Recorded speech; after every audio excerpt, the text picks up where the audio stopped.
Welcome to the Legacy Through Land podcast, where we're dedicated to empowering you on your journey to land ownership and management. I'm Tyler Markham, your host, and each week we'll dive deep into the world of land investing, management strategies, and the transformative experiences tied to owning your very own piece of dream dirt. With our expert guests, inspiring stories, and actionable advice, we're committed to helping you become a better land manager, hone your investing skills, and start building your family's legacy through land. Now, let's dive into this week's episode. We hope you'll enjoy. What's up, my people? Welcome back to episode 35 of the Legacy Through Land podcast. Really quick, diving right in. I have an incredible guest this morning as I have been studying this guy. And you guys probably already have studied this guy. He has a huge following in the drone deer recovery business, Mr. Mike Yoder. Cannot wait to jump on with him and talk shop. You want to talk about an entrepreneur. You want to talk about a guy who I am sure is not afraid to bet on himself. There's multiple businesses he has started and now is flourishing through that all starts with drone deer recovery and operating drones. Just a quick update from me. Literally, as soon as Mike and I are done recording, as soon as I leave this chair, I am headed out to the garage, going to start packing my truck and headed to the land of Lincoln. And in full crazy Tyler fashion, I am going to be bow hunting, wearing blaze orange during Illinois' first shotgun season. But what I have learned through that process is I have to buy a shotgun tag, a firearm non-resident tag, and I can hunt with a bow as the weapon, but I'm going to have to buy a tag that is good for 7 total days of hunting in Illinois, just so that I can go out there and hunt these exact days with a bow. Some of you might say, dude, just take a gun. Like, why?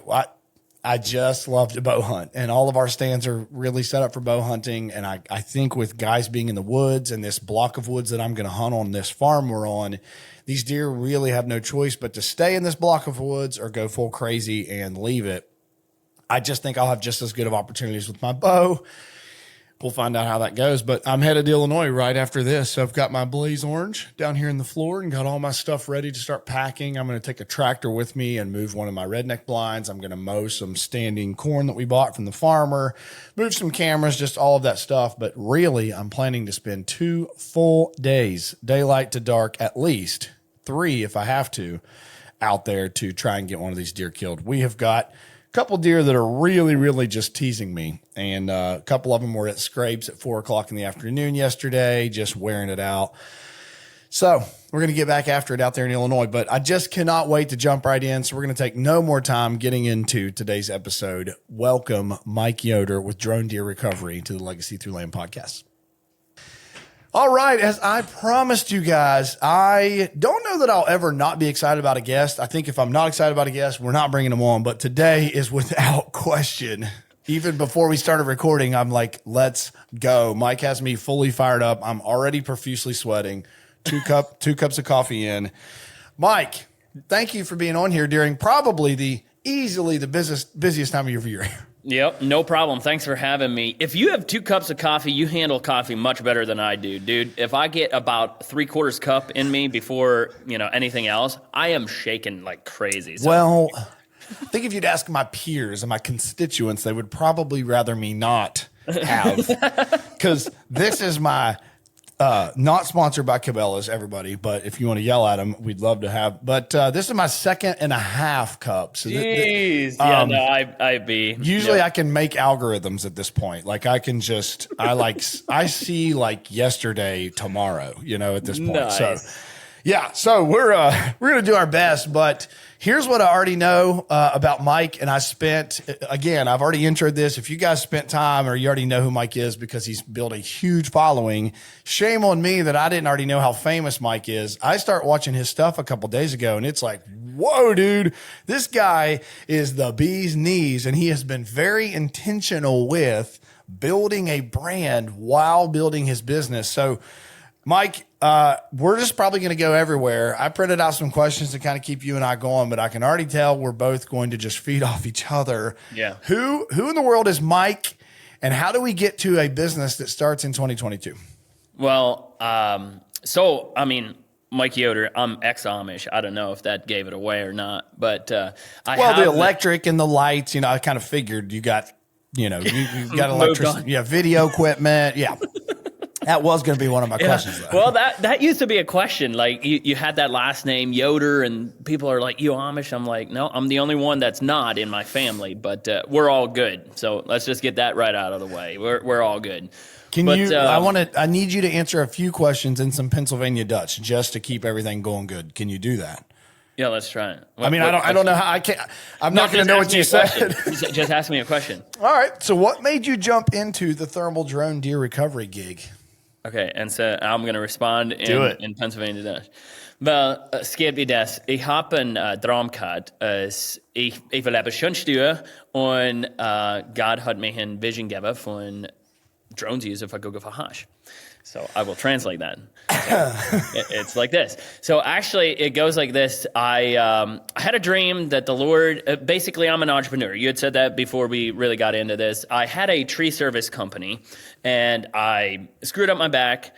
Long story short, I ended up being in pain all the time. Then I went through an audit with my tree company. The workman's comp needed $87,000, and I was stressed out. I was in pain. I started drinking evenings when I come home from work, and for some reason I just did more and more of that. And one night I was on the living room floor with my daughter, and Jared Scheffler from Whitetail Drone called me, and he was like, "How's it going?" I was like, "Not good." He's like, "Oh boy," he could tell something was wrong. And basically, I was burnt out. I would say I was burnt out with that business. I had reached all my goals with that business. Made more money up to that point than I ever had. I had a house, had what I wanted, felt like. But I was not happy for some reason because I was drinking, I was in pain, and I just went through this audit. And I was like, "Lord, give me something new. Give me something that gets me going again. Like anything that's a challenge, I'm down for it." And so went to a buddy's house like 2 days later, and I talked to him about using a thermal drone to do deer recovery. He's like, "I think it'd be a great idea." And so I didn't have what it took to buy the most expensive one right away. I bought an $8,000 one and then went to an outdoor show. And my booth was a Talk About booth at the show. And so I was like, this is going to work. And so next season, that was in 2021. In 2022 was my first season. I bought a $22,000 drone, and the name came to me, Drone Deer Recovery. We were on a out west trip with my family, and I quickly got on Google. I was like, Drone Deer Recovery. It was available. Like the .com was available. I was like, holy smokes, like this is going to work. And didn't buy it right away. Didn't buy it because I still didn't know. But then, came back home from that trip and then met my now business partner, Kevin, at a coffee shop. He had just gone through a really bad business breakup that didn't work for him. And I was like, dude, I got this new idea. It's going to be crazy. Like, I got to build a website. And he just kind of came out of that marketing type of business. And he's like, yeah, I'll build you a website. And we bought the .com literally right there at the coffee shop and started building this thing. So with the dronedeerrecovery.com, I knew that we're going to build a brand, like you were saying earlier, from the get-go. It was create content, show the world what we're doing, because it's slightly controversial in the hunting industry, bringing more tech into hunting.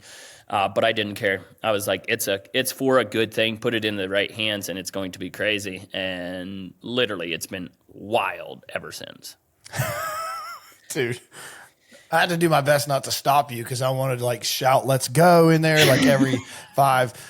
All these sound bites he just gave you guys. Let's back up a second here, Mike, because so you don't know me that well, and I don't know you that well, but our trajectory and stories are incredibly similar because I also got to a place in my career where I was very burnt out, and I had flipped a lot of houses. I did house flipping for over 10 years, and I've bought and sold over 300 properties, and I did a lot of that. Anything single family, multifamily, ton of house flips, but also buying land, recreationally just for fun to hunt on, and So, anyways, getting back to something you said. I want to make sure the listeners hear this. In the beginning, you were doing a tree service. So I'm guessing in the beginning, let's go Genesis 1 of Mike here. In the beginning, there was a tree service, which means before that, you were already betting on yourself. You started a tree service. Yep. How old were you when you started the tree service? I believe, doggone, you put me on the spot there. Yeah, I'm not going to hold you to it. I'm gonna guess and say I was probably 24. Okay. Is probably what I was. Before I started my own tree service, I was the main climber and manager of another tree company, and I just have always wanted something that I can call my own. So I asked him if I could go be partners with him in that tree company, and he was like, partnerships don't work, not interested. And so I was like, okay. It was a bad fallout. It's something that I wish I would have done it differently. I was a young, cocky type of attitude, and it didn't end well. And so I was like, I'll go start my own thing. And so that's what I did. So bet it on yourself. Yep. Bet it is a word, I'm sure. We'll throw that into ChatGPT earlier. But so bet on yourself. We go tree service. Can't imagine in a tree service it would jack your back up. But hey, we're going with that. His back got jacked up. You decide, and you're looking for something. And you know, I don't want to make light of this. You're looking for something from God to say, look, breathe new life into me. Breathe new life into this entrepreneur. Yes. Help me see a new path. And you take off on drone deer recovery. Now, what I want to dive into, because obviously, yes, this is a widely contested or a hot topic in the outdoor world, and I love me some hot topics. So we gonna just stay right here. 2022, help us frame, to me in 22, is this either the beginning of thermal drone deer recovery as a thing, as a sentence, or like had that been a thing, it just wasn't really like public yet? What's 2022 for this? Yeah, so in 2021, there was a guy in Wisconsin doing it, but he was keeping it hush-hush, right? He was trying to keep it on the down low because it's this gray area. It's drones and hunting. Is the community going to support it? And so there was a guy doing it in Wisconsin, and there's only like a few YouTube videos that were out there, not like videos like how I produce it, but there was definitely guys doing it prior to me, but the equipment wasn't affordable and good enough to really visually show a good presentation of how it works until the Matrice 30T was released. DJI released that unit in early 2022. It was like March or something. They released this new drone. It was called the Matrice 30T. And that really made it cost effective, and the camera was good enough. Everything about it was really good to visually see what it was that you were doing. Nice. So if we just frame kind of a one-liner, obviously this was very early in the drone deer recovery world. Now, what you're saying you found this guy in Wisconsin. Was that something that you've kind of found in your research, or what even pointed you to this? The conversation with your business partner, Kevin? No. It was just me searching the internet, looking for, using drones to find deer. There's a lot of old YouTube videos of drones finding deer, but it was just like with an RGB camera. It was not using thermal. It would be like out in a grass field where the deer's laying flat and they kind of flew over top and then they were able to see it. But this one popped up that it was a thermal drone. And so that's how I got started. Honestly, it's very similar to how drone deer recovery works now, but I seen that guy and I called him. His name is Marshfield Drones, I think. And so I called him. I was like, dude, I need a drone. I got to do what you're doing. And so how did that go? Because this is exactly what I would do as well. I don't know if listeners heard that clearly enough. He saw something, saw a person, and then contacted them. Yes. I love when people are like, yeah, I just looked at it for a year. Yeah, I just thought about it for like 5 years and never did anything. Yeah, you literally just pick the phone up. I love this because that's exactly what I would do. So how did that go? It went really well until he seen, holy shit, Mike's blowing this thing out of the water. It went well until you did well. What was that? It went well until you did well. Yeah. I don't think he has any. He didn't talk to me for almost 3 years. He actually just called me this season before the season kicked off for the very first time. I tried contacting him a couple different times after drone deer took off, but whatever. But I flew up there, got the drone, and you bought it from him. And yeah. Dude, I literally went. I fly airplanes as well, so I just flew up there to him locally. He gave me the drone. We went out to his home farm. He showed me, this is how you take it off and this is how you fly. And he's like, it's pretty intuitive. Like, it's not hard to fly. It's hard. It's not hard. It takes time to learn what the thermals look like and pick out the signature. But he showed me just a few little steps. We flew maybe for 30, 40 minutes, and then we went home, and it was game on. I told him before I left, I said, just so you're aware, I'm going to make YouTube content, and I'm going to make this thing big. Dude. And he was like, okay.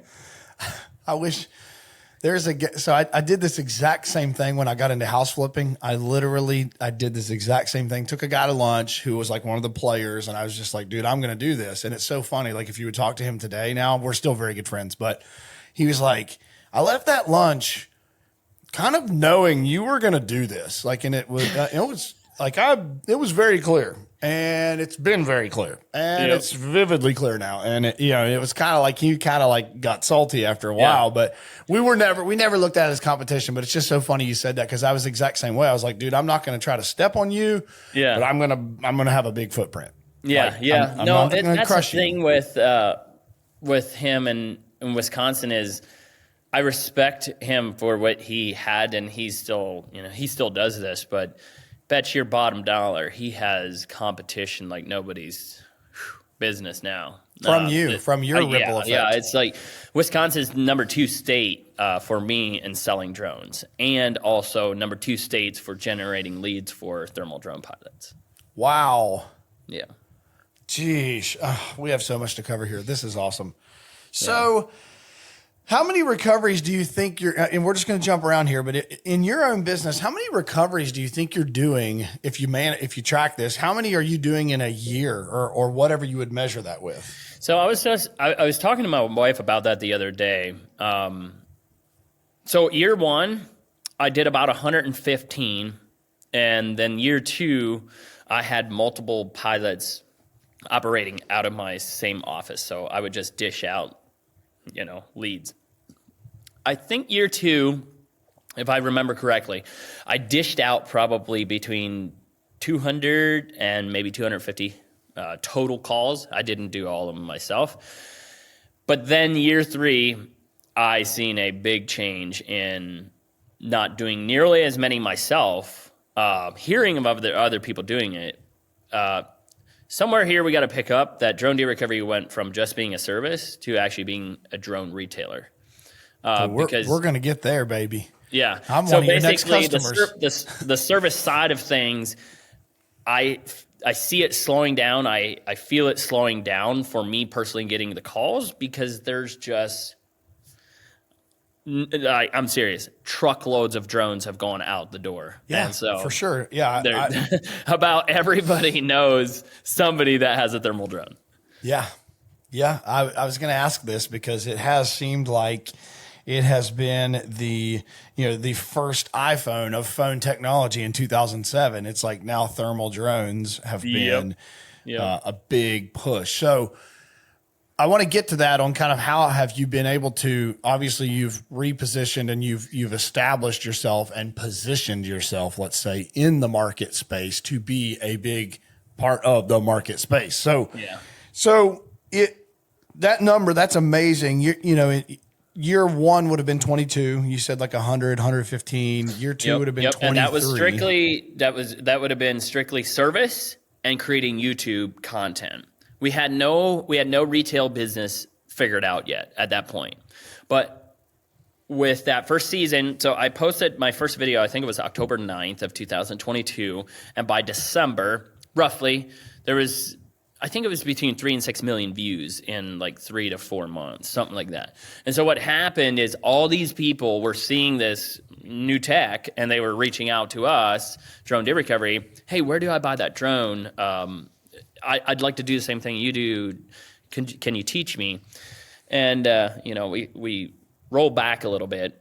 My now business partner, Kevin, when I met him at the coffee shop, I told him, asked him, do you want to be business partners with me? And he was like, no, I have no interest in that. I asked him. It just had a whole fallout, right? He had a whole fallout with a business that didn't work, and he was not interested. And I said, okay, well, can you just create the website, do the content, help me with everything like that, and I'll just pay you. And that was working. It started taking off. These views started coming in. I was like, Kevin, like, I'm offering you as a business partner to be in this with me, because just splitting ad revenue is not going to, it's not going to like survive. We're not going to make a killing off of it. Right. And so finally, about 4 months into it, he's seen it, or 6 months into it, something like that. He was like, okay, dude, this Mike guy has something. It's going to be big. And that's when Kevin came in. And now Kevin he is not a deer hunter.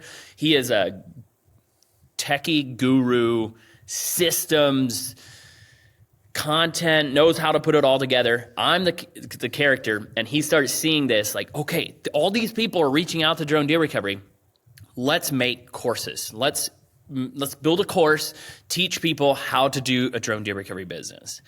And so that's what we did. We were like, okay, let's sell drones, let's build courses, and let's help entrepreneurs like myself do the same thing in their state. Because in the beginning, if you go back and watch old content, you will actually see in the videos, if you watch close enough, I was blurring the drone at times. Like I would blur like the DJI thing, and I'd try to hide it, what drone I'm using, because I didn't want you to go buy one and be my competition. Yeah. But that was not going to work anyhow. Like I was like, this is not going to work long term. People are going to figure it out, and they're going to go buy that drone elsewhere. And so that's when we were like, let's just sell drones. I know nothing about it, don't know where to buy them. I would just call around to normal retail stores that you see online, be like, hey, do you have these thermal drones? I'd like to buy them from you. And so we buy them not quite at wholesale, more closer to the retail, and we just have a little tiny baby margin to try to resell these drones to people. And that's how we got rolling in the retail space of thermal drones. Man, so this kind of ties into another question of like, obviously there was a tipping point for you and kind of a pivot in the business. Isn't it wild how when you get into business, you kind of feel your first surge or maybe your second surge, you get a financial surge, and then like you get clarity, you kind of come up for air and you get clarity, and you're like, hey, like you said, long term, like I'm creating competition by doing what I do. 100%. Instead of being hateful at the competition and being mad at them, how about I just ride with them? Yes. How about I ride with them? And so like for me, I've got some land competitors that in the same token, I'm like, there's 29 million acres in Ohio. You really think I can transact it all? Right. You really think exactly. like we can do things together and don't have to hate each other, but there's a lot of like, oh no, you can't do that. And it's like, no, you can. I don't care. 100%. It's not like groundbreaking what I'm doing. You can go do it. You just have to have a lot of grit and do it. So a lot of grit, dude. That's one of our core values is grit in this company. Is you just gotta go, like you just gotta go. But dude, that's so good. It's like, right. I was thinking small. I was thinking, oh, there's gonna be people locally here that are gonna take all my work, and then I can't make $50,000 in 10 weeks. And then I started getting calls from all across the country, and I was like, well, dude, I can't even help these guys anyhow, because by the time I go to Iowa, it takes me 8.5, 10 hours to get there, and I don't know if the deer's going to have thermals or not. And so why wouldn't I just sell drones to somebody in Iowa, help them start a business, hear their success story? Their success story is going to lead to me selling more drones. And dude, it's been really good, but there's also some massive challenges that come with that. I'm sure. I'm making you wait. Wait on it. Hold. I have other questions. We're getting to the challenges. Mike, we're only painting the picture that all this stuff is easy and simple right now. We're not going to talk about any, pitfalls. We're not going to talk about being the disciples out on the sea and the boat's rocking. Come on. This is all easy. Just go start a business, those Instagram reels. Go start an LLC, borrow a line of credit against it, then borrow that line of credit. You'll have $10 million. Thank me later. Yeah. Newsflash. Not how it works. All right. So here's where I want to unpack. There's a massive pivot. There's a lump in anyone's throat, in your business throat. There's a lump in your throat when you go from, I'm doing deer recoveries. I've figured this out. I've got drones. I'm doing my thing. Maybe, Mike, did you have a couple pilots at this point? What does the business look like when you say, you know what, forget it. People are asking me how to do what I do. And then we shift into buying these drones. We shift into, okay, now we're building a course. Like you had to make a massive decision right there.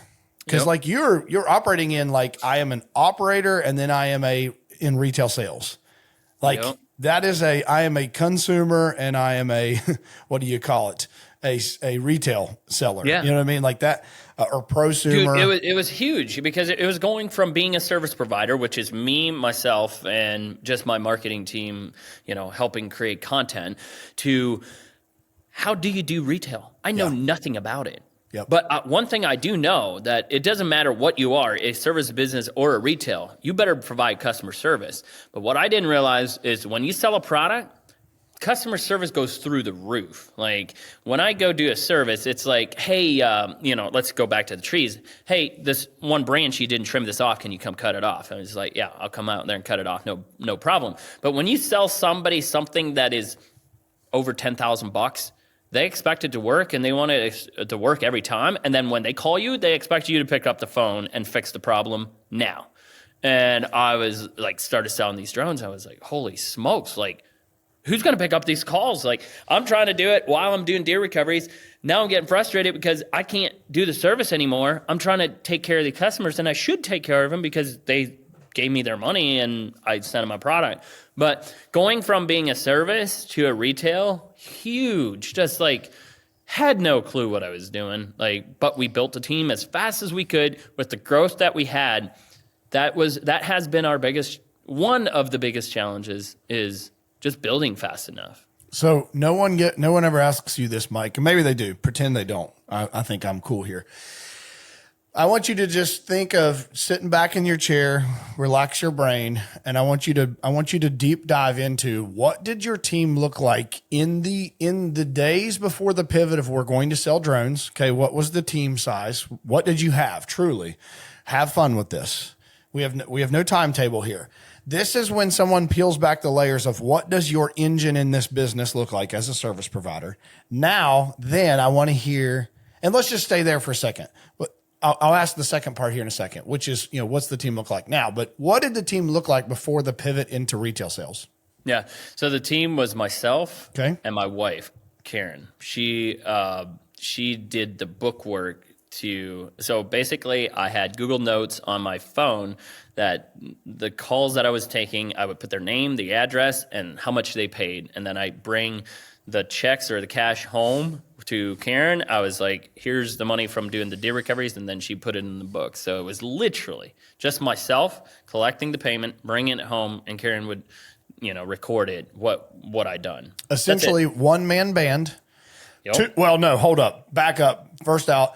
Shout out to Karen. Let's go. That is, like, my wife has helped me in so many facets of my entrepreneurism. And I always tell people, like, she's a stay-at-home mom, loves it, gets to do what she wants when she wants, for the most part, but she's always supported me. And I've always been the one to go out and chase and do things.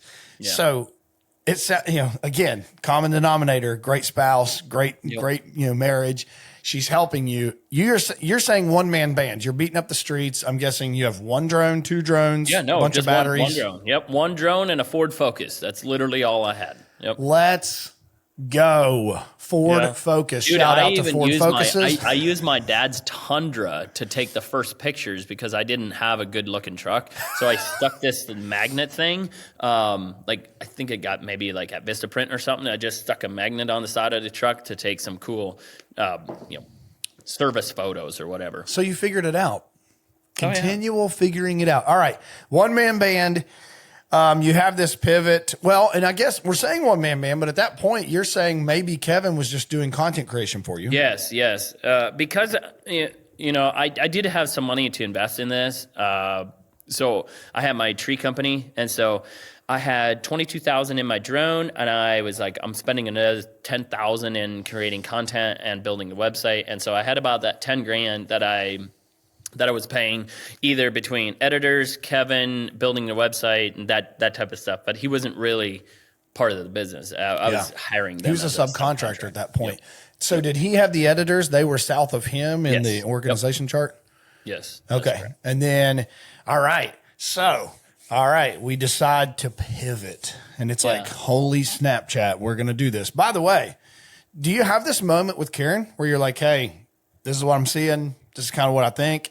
Because I have these all the time with my wife where I'm like, I don't have it all figured out, but I have a gut.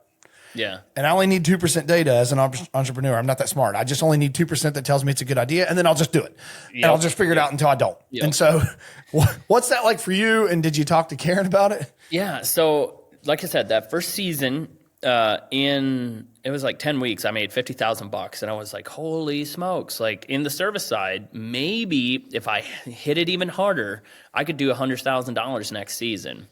And I started thinking about my tree company and I was like, I really don't like doing that anymore. It's hard work. It's dangerous work. I was going to ask this. So you're, and I don't want to cut you off, but you're saying you were doing the tree business and drone on kind of together in 22. Tree service in Ohio is super busy from like April to November. And then it gets cold. And then you don't do anything until, again, about April. So we had this off season that we always had. We've always had off season in the winter. When I bought the thermal drone, I was like, it's just a side gig. Like, let's just, side gig it is something to do in the wintertime. And that's when it was like, I made that $50,000. No, it's not. Now I'm starting to think like, holy smokes, maybe I just do this. Like, I'll just do full-time drones. And I had money going out of that season because I paid off my drone and I paid my marketing stuff. And I was like, I want to do drones full-time. How do I do this?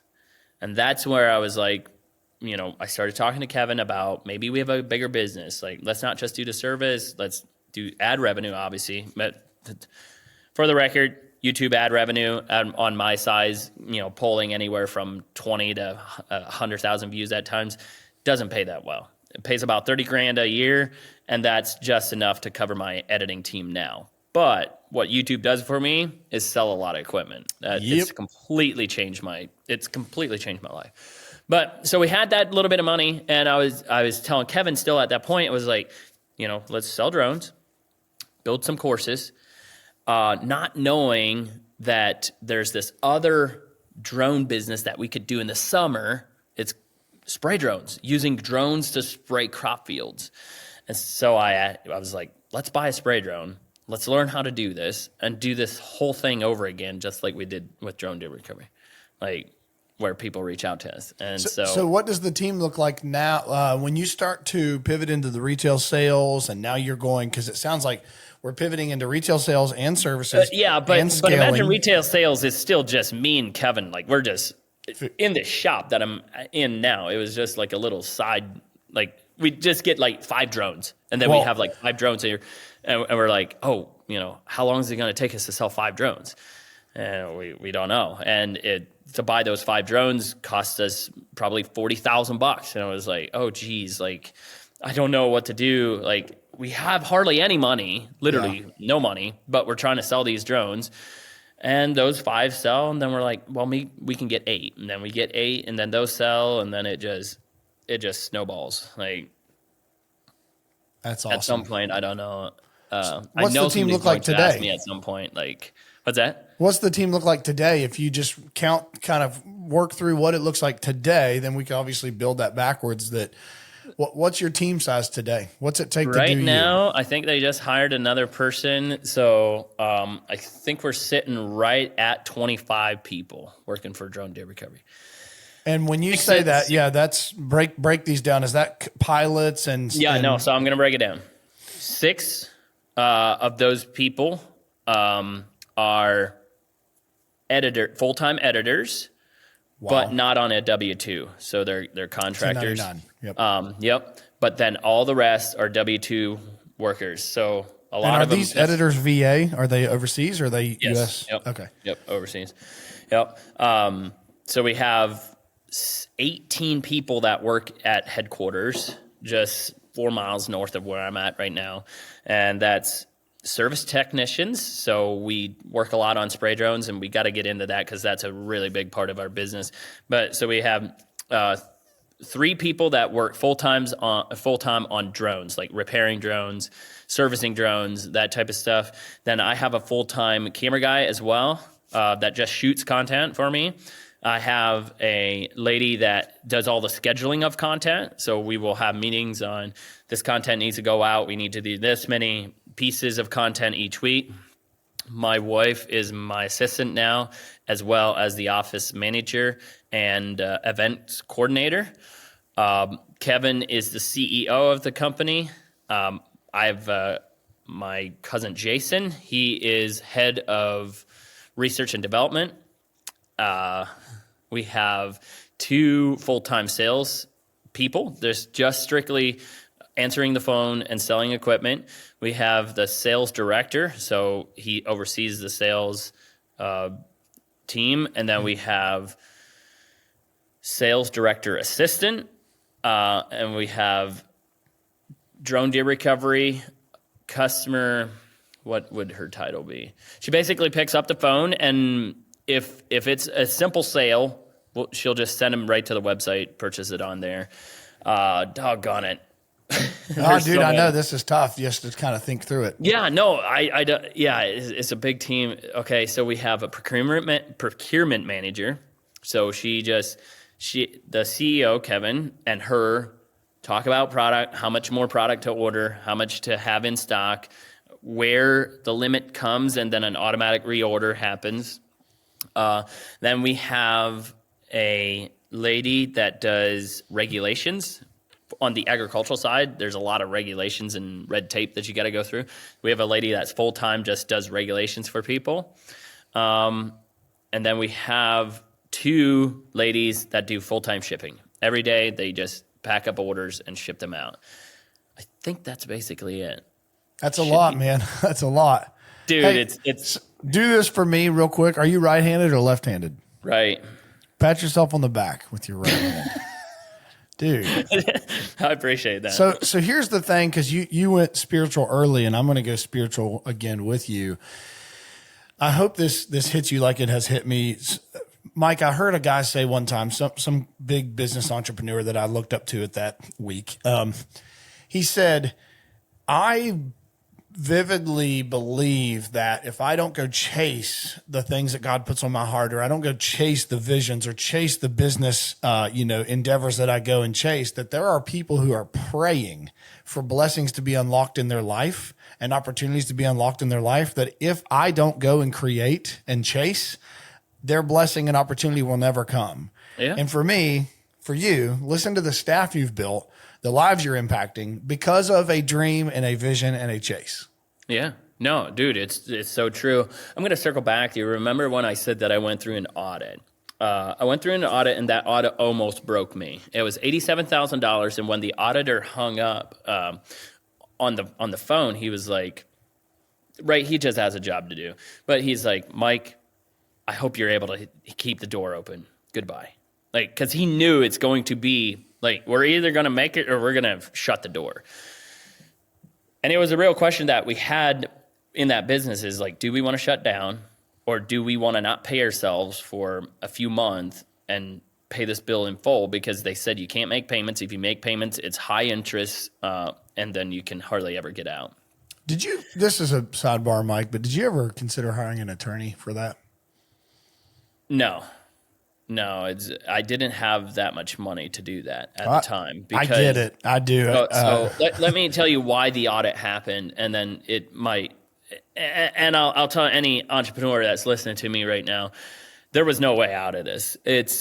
So tree service is super high workman's comp rate, super high. It's like one of the highest. And we live in Ohio, and it is a monopoly state, meaning you have one option to buy workman's comp insurance. It's not out on third party or private sector. Yep, correct. Nope, can't do it. So when I started my tree company, there was no way that I had enough cash to pay the workman's comp for W-2 workers. So I 1099'd them. It was like, they're your subcontractor. So I don't need to pay workman's comp because you got to pay your own workman's comp.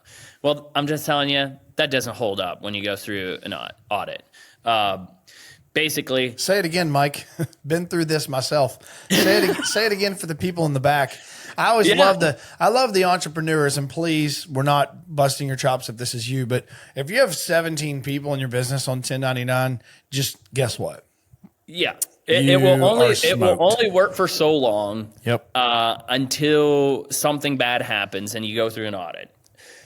That being said, if I would have everything over to do again, I would do it exactly the same way that I did before, because I couldn't have made it any other way. Yep. I literally could not have made it. Yeah.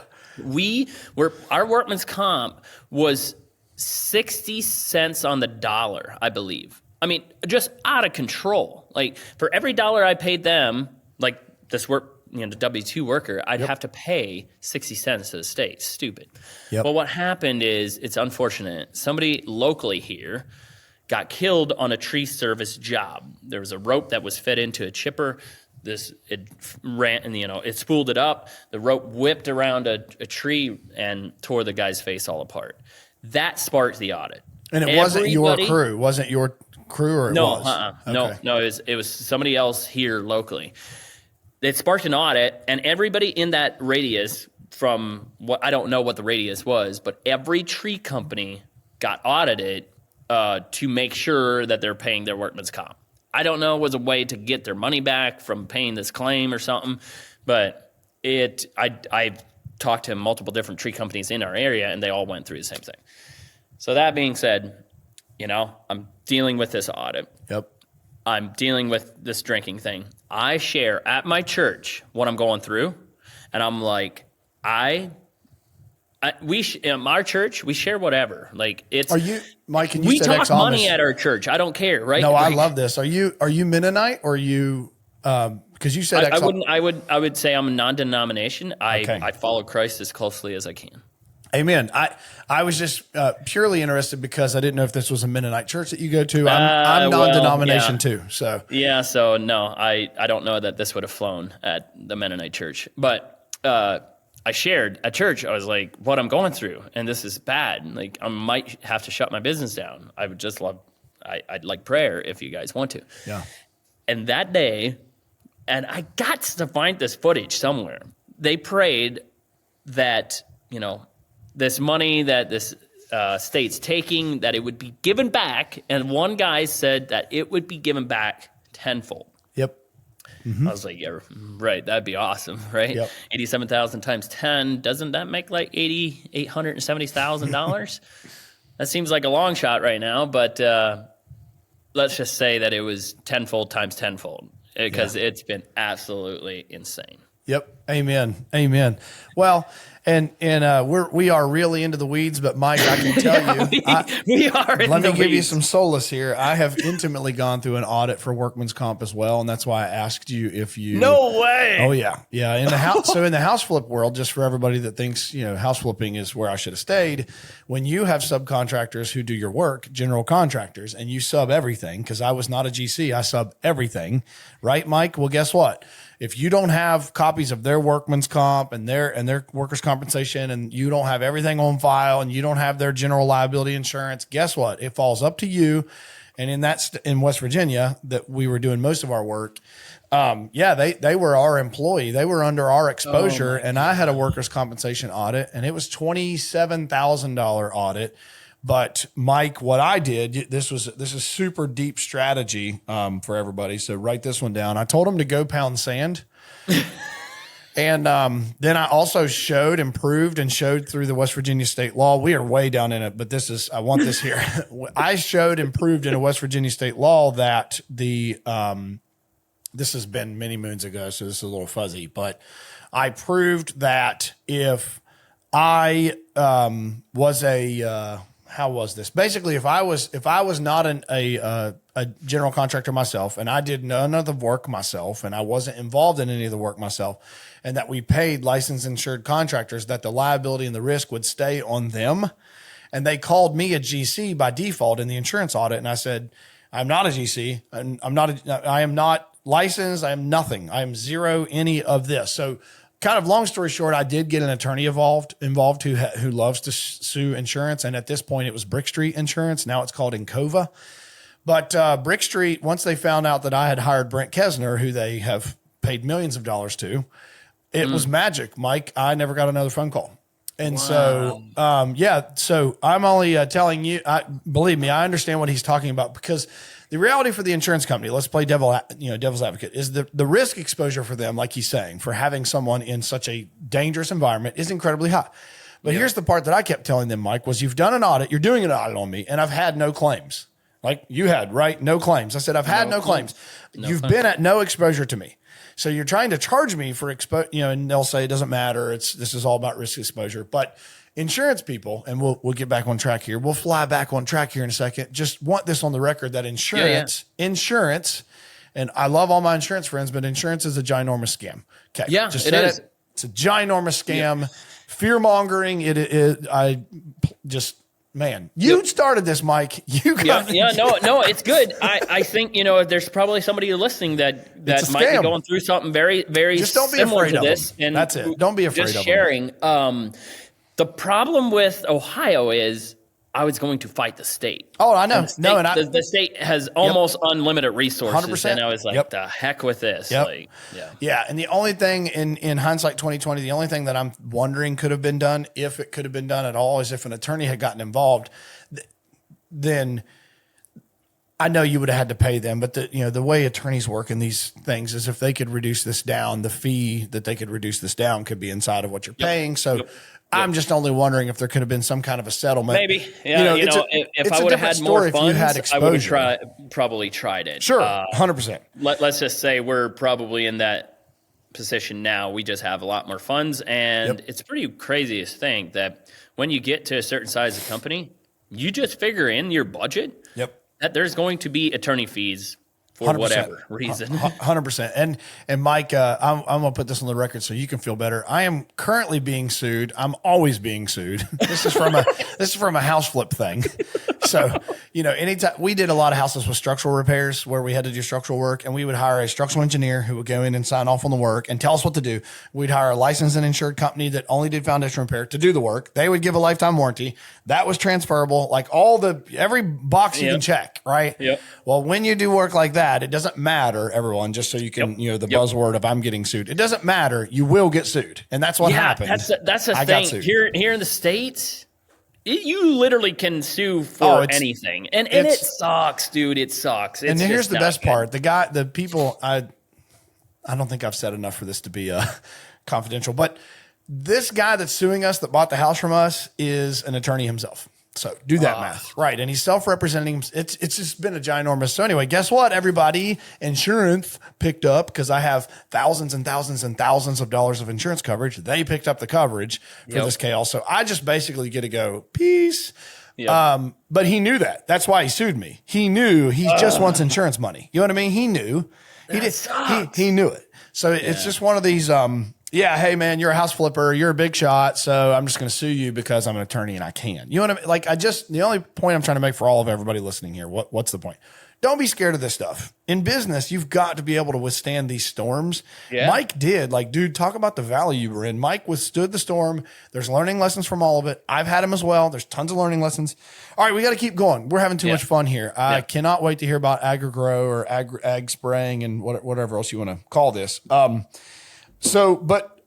Just for staying inside of drone deer recovery, because of course we have so far kept this not hotly contested, which is amazing, but we're going to go there.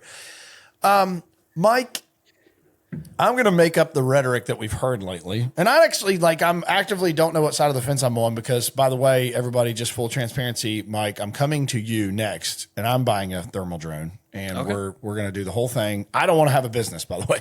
Just want to use it for mine. Yeah. Because we buy and sell a lot of land. I want to see what's on this land. I want to be able to tell clients what's on this land. Yep. The problem I'm wrestling with. You know that's the next big market. You flip and buy land, or you fly the land before you buy it, and you find some big bruisers on there. Right. Use it as a marketing pitch. But here's the problem. I love, let's just do this. This is what I love about being open on a podcast. Here's the problem I see.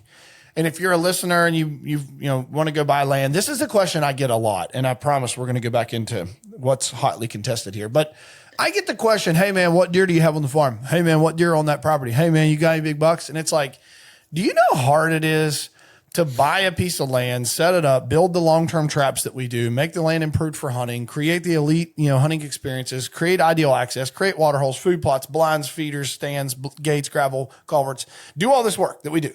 Do you, like, to the person who's like, hey, what bucks you got? Do you like know how impossible that is to try and keep up with, as far as, oh, well, I don't have a 176 with triple brow tines and trash everywhere that you like today on this 70 acres. So now you're not interested. Yeah. Like that's, so for me, Mike, the rant here is I've wrestled with what do I even want to have the thermal drone inventory report from a farm? Do I even want to have it? Because if I possess it, now you're going to ask me for it. And if I have it, now I know, hey, bud, there's only a 9-year-old 121 inch 8-point here. Okay. All right. So you're out. So all the work that I just did, you've now discredited because there wasn't a 163-year-old on it right now. And everybody can act like they wouldn't say that, but they would. And they do. That's a good point. Every farm we sell, they're like, oh, well, dude, you only have 140s on there. Yep.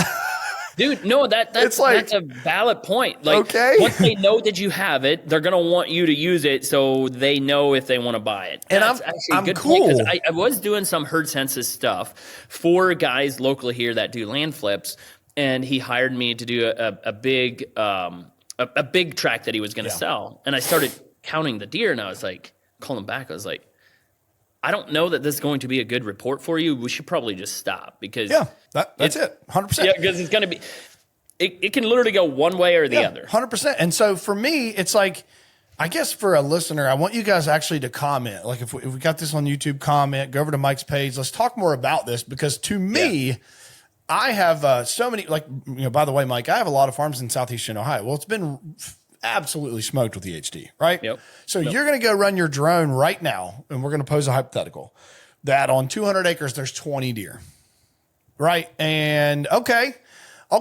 So we're analyzing currently. This is a captive client for me who wants to buy land that's either it possesses the ability to be a really good hunting piece, and I'm going to sell it to you as is, or somewhere along the road, I'm either going to fully improve it for you and sell it to you turnkey or whatever, right? Cool. Yep. But there's currently 20 deer.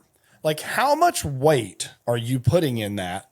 Like, because you get these guys' criteria, and I'm going to there's guys I work with, like, actively right now, that like their criteria is like, I'd like to hunt a 200 like every 2 or 3 years. Like, I have the and by the way, the guys that are saying this have the ability to pay for that, and they have the ability to buy a bigger tract of land in like a premium area. All right, awesome. Yeah. Like they right, awesome. But Mike, how can we ever assert that isn't accomplishable here? How? That is, to me, impossible. And so for the drone side of things, I'm just, to me, I feel like what deserves unpacking, and you're like the best guy I can think of to talk through this, is I think there's two ideologies when you buy a farm with what you're going to do with that drone.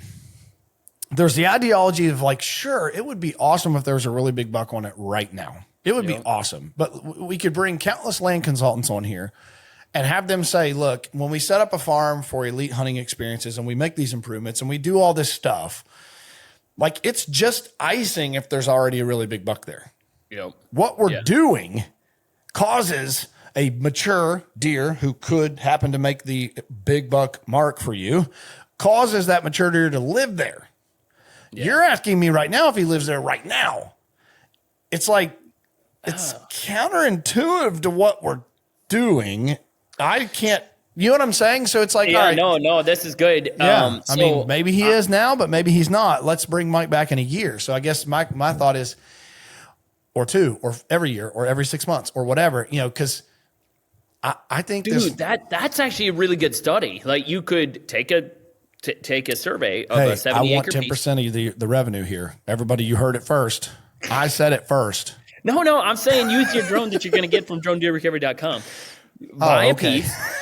Buy a piece. Do the survey, then show what you're just saying, right? Like, there are no big deer here, but let me improve it, then see can we get a deer to live here that's 140, 170 or whatever? Yeah, whatever your mark is. Like, yeah. And I constantly go back to, like, right now we're dealing with EHD, right, in Southern Ohio, and everybody's allergic to Southern Ohio right now. And for you that are smart, can I tell you about a time in real estate in 2008 where there was a crash in the housing market and then everybody bought stuff for like cheaper? I'm not saying that we're doing this in land, but if you're smart enough, go buy land in the EHD counties. I was going to say, do you know any down there? Because I'd love to buy them. Oh, yeah. Yeah, I bought a piece yesterday. I'll sell it to you. I bought 80 acres in Gallia County. Let's go. I don't know that I'm going to say this for the record, but I did think about doing something now. Dude apparently shot a 234 on it and shows me the pictures. So anyway, for all you, is there a big buckers? There you go. Buzzword. But buy some land in these EHD counties because everybody's allergic to them right now. Well, that's exactly what happened in housing. Anyways, what's the point of all this? Like, the idea I keep going back to, I lost my train of thought. I go back to 2012, I want to say, in Iowa. Let's take Lee Lakosky and the juries and anyone else you want to have for an example. Back in 2012, EHD just rips the southeastern Iowa apart, right? We remember this. And everything's dead. Okay, go ask yourself, did the juries and did Lee Lakosky, did they sell all and move? You know what I mean? Because that's what people are asking me. They're like, oh, there's no deer there. Well, like,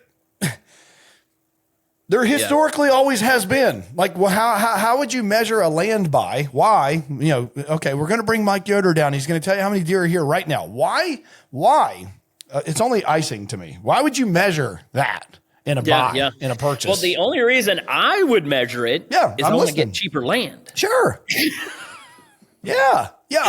I mean, truly, 100%. No, I'm saying it in a bad way. I should go do a survey, and I could show you. There's 35 deer in a 7 square mile. Yeah. Well, so now it's worth X. Deer here for the X. Right. That's and to me, honestly, look, shifting gears here, the value. What I want to talk about with these herd studies with the thermal drone to what we do, improving land, I think is just immeasurable. The value. Because to me, that's the real measuring stick. That's the real thermometer, barometer, whatever, too. Is your plan working? Like I've got, I've got a 6-acre switchgrass field on this Jackson farm that I've done. Well, that field's taken 3 years to get that switchgrass to full maturity where it looks awesome and it's so thick you can only see like 10 feet into it. And it's got miscanthus in it as a cross, and the deer can bed, with the miscanthus to their back, and it's just awesome, right? And this is how Don Higgins told me to do it, West Delks. I'd love to have you fly over it, but let's assume, Mike, if you fly over that switchgrass field in September when it's 90 degrees, we're going to be like, oh my gosh, there's no deer bedding in a switchgrass field. Well, yeah, it's 90 degrees. Why would they bed in a switchgrass? It's going to burn them up. Go fly it in January. Oh my gosh! I was just going to ask you that. So that's the thing about me and deer hunting. I'm starting to really find it interesting. So. I don't know if we should talk about this, but I do feel that like deer hunting is becoming to the point where you got to have some money to play. I feel 1,000,000%. You might. It's a rich man's game. Oh my goodness, it is so puke. And it's a rich man's game, and I'm really, Mike, I'm glad you bring this up because what do I do? I'm the land seller. I'm the ones that are chopping my head off. I'm just getting to the point where I'm like, I want to spend money to do what you're saying. I want to spend money to make this field like this and have tall grass. I know nothing. Here's the deal. I hunt deer, but I actually truly don't know how to play the deer game. Let's trade. You know way more than I do. Let's trade. So, what's that? Let's trade. I have an idea. Everybody comment below. Do you think it's a good idea? Okay. So this is what I'm saying is I do have land, but then I'm like, I want to spend money to see if I can actually have this land hold deer. Yeah. Then I question myself, can every piece of land actually hold deer? Yeah. And I'm just not convinced that it can. No, it just depends on what the layout is. It depends on what it has, what you can do. Yeah. This is in such an amazing topic. Now here, let's bring this back to what I think how you could help. And this is probably a question of, is this legal? Yeah. I ask that every day. Is this legal? Here's the question. Let's say we want to do a deer study on my property. Well, obviously we all have to open up to the ideology that deer don't know what property lines are. So I have 50 acres in a wood block, let's say, and I want to bring Mike here. Oh, no, Mike, you can't fly that drone over on my neighbor and accidentally see that he has 25 deer bedded on a knoll that's thicker than snot. Well, can you, Mike? Can you fly that that drone? Can you fly drones legally in Ohio, let's just say, for this 100%. Question? Yes, 100% legal. Yep. Okay. All right, everybody. Then here, we just dispelled the myth. All right, let's just paint a picture here, Mike. You and I are going to make a lot of money together, and the listeners who listen are going to benefit from this. I'm going to take a piece of property that's 50 acres and I'm going to improve it to the nines. I'm going to look at everything around it and I'm going to make it everything that those properties aren't. I'm going to do this. Okay. Mike's going to fly up a mile, whatever. I have definitely not a mile. Well, I'll have to get a NOTAM from the FAA to do that, but whatever, 500 meters, 1,000 meters. I have a DJI that I take pictures of our farms with, but, Mike's going to fly up and show you guys I'm making all this up, but there's 70 deer in a 2 mile radius of this farm, or 150 deer. Whatever number is a lot. Yep. And there's potentially, I guess, however much money you guys want to pay him, that there is $6 over 150 in this 2 mile radius. We've done a real deep, intricate dive study that that your 5 neighbors have 5 150s. Yep. Now, guys, are you buying the 50-acre farm that's the most improved in that entire 2 mile block that has the best chances of pulling those deer? Are you buying that farm now because you know there's big bucks around it? Or are you only buying that farm if there's a big buck on that farm the day you look at it? Oh, this is good. It's insane. It's it's good, but I'm saying that's the ideology that I think when people are like, well, let's do thermal drone inventory assessments. I'm all about that. But your sample size has got to be bigger than what most people are going to say is the sample size. That's not reality. Deer don't know your property lines. Huh. Let's say you have 40 acres of soybeans, Mike. We fly over 40 acres of soybeans at 12 noon. Oh, no deer there. Not buying it, right? Okay, but you fly over it at 2 a.m., there's 50 deer in it. Okay. Well, now are we excited? You got my mind spinning, because I'm thinking of the property that we have. We have a lease. It needs to be a multiple. Think about the guy who did the study, who I'd love to get on my podcast. Please, somebody connect me with him. But the dude that did the drone deer study that is blowing up his data. Derek. Yeah, I got his contact. Okay, so think about that and what you got to do this. The point is, you got to do this multiple times. Like, you cannot. This 88 acres I just bought in Gallia County. All right, let's go fly it right now. Oh my gosh, well, you don't have a 140 on it, Tyler, so I'm out. But the neighbor does, and this neighbor does, and this neighbor does. And they're all big woods, and you're big woods, and they're big woods. Okay. Well, I'm about to put in food plots, hunting blinds, feeders, water holes, you know what I mean? Premium access, clean up ditches for you to get into a stand where he doesn't know you're there. Tell me we're not setting traps to kill these neighbors' deer. Why do you then why are you chopping my head off if the deer don't live on me? Because this is what happens. People will call us and be like, oh, well, your Meg's farm, all that's got's a 135 on it. Why would I buy that? Oh, I don't know, because it's in Meigs County and I've shot booners there. I don't know. That's good. It's weird. Dude, I am now at the position where I want to do what you're saying. Let's do it together. I've got a ton of farms you could sample. Let's just start sampling them and put the data out. But I got farms you can just say, here's sample today, here's sample tomorrow. They just put up feeders. Here's sample now. They just put up food plots. Here's a sample now. You know what I'm saying? Like, you could almost do like a long forum of, hey, my take is the study is not going to be conclusive if we just fly a drone at one point in time in a year. I think what is it? A 3 to 5 year study? Like, to get hard? Probably. And I've never owned them that long. So you're going to have to get with the buyers and say, hey, let's continue this, which I think if I offer, hey, Mike's going to do this in a package and you have this for 3 to 5 years, tell me people aren't going to say, yeah, dude, 1,000%. We're going to stick on it. We're going to do a subscription package for, once a quarter. You're definitely onto something. You guys all heard it first. I want 10% of this. I don't know. I don't even know what that means. Who's getting 90? Who's getting the other 90? I'm getting 87 and you're getting 3. Okay. Is that good? You in? Let's go. No, dude, really, I want to come up and get a drone from you. Let's get back on. Why is there no moderators on a podcast with two entrepreneurs? Anyways, let's get back on track here. I want to come up and get a drone from you if I can. I want to video the whole thing, go through the whole thing. I want to be a customer for Mike, and I want to storytell that. Of course, he probably can storytell it better than I will, but let's find time to get together and maybe do a live podcast talking through this stuff. Let's do it.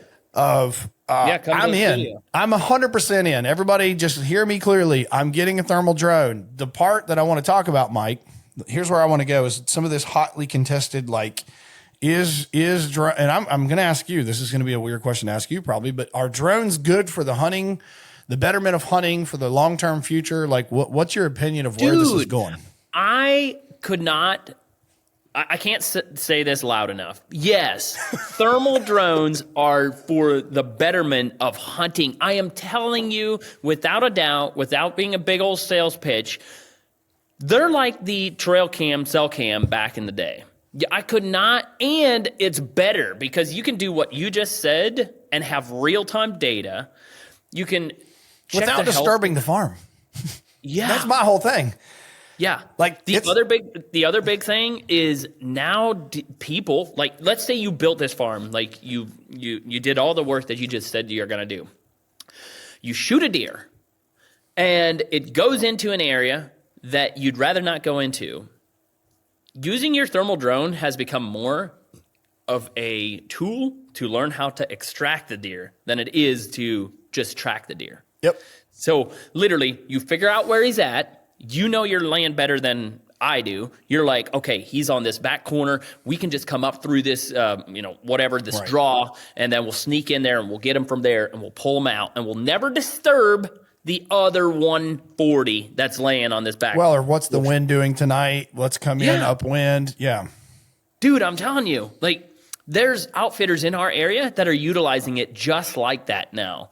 Where in the beginning, right, they just used us to find the client's deer and then go in and get him. But now it's like, okay, there's an outfitter out in Millersburg that has a full-time thermal drone on a salary, like pilot, on a salary to keep there, because every deer that you do not see go down, they thermal drone it and extract it the best way. So their hunting is better for all the other clients that are coming. Clean. I mean, dude, I'm telling you, it's not even an argument to me. Like, you don't even have to make this argument, Mike.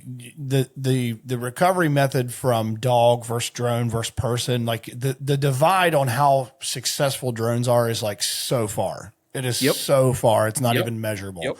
So I'm 1,000,000% in on that.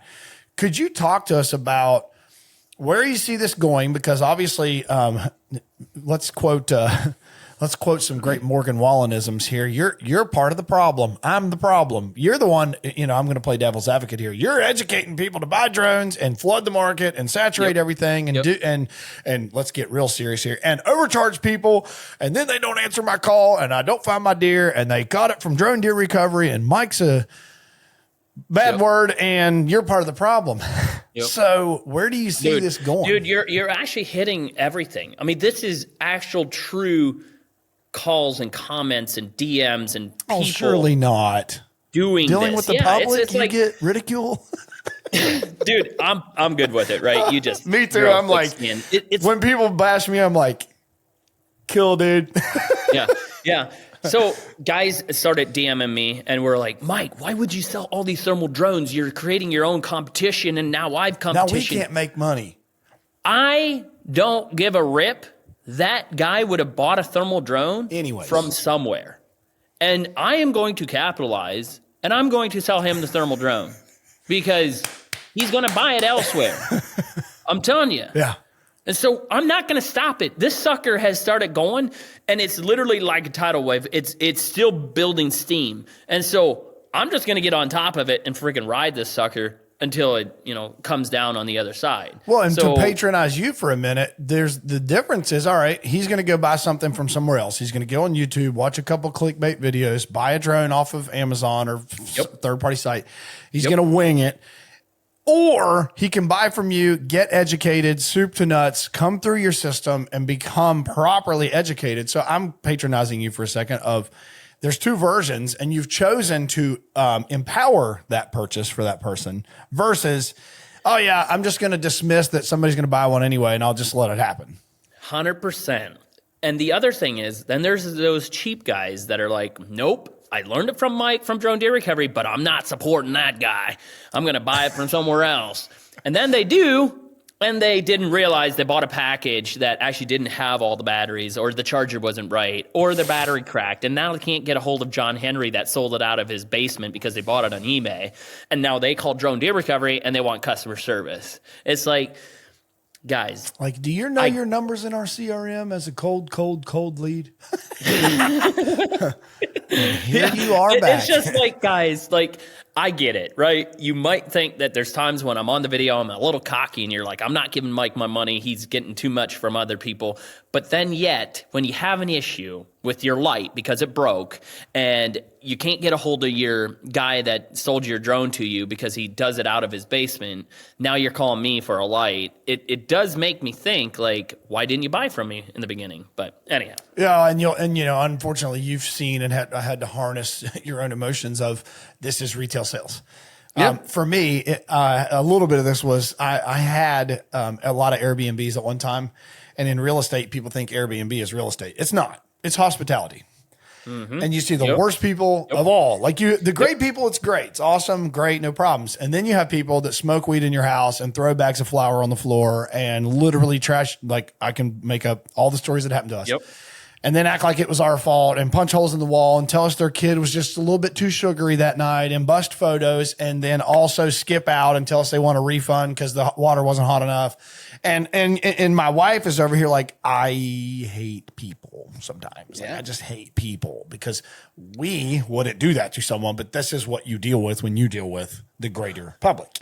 And Airbnb can go great, but for all of you that are like, oh, I'm just going to get into it and just kill it. Well, I really hope you love getting punched in the mouth because that is what will happen. Dude, that's retail sales as well. It's like, oh, it's just easy money. He's just going to sell me this drone and he's just going to, and make all this money and not have any problems. And I'll never call in for questions.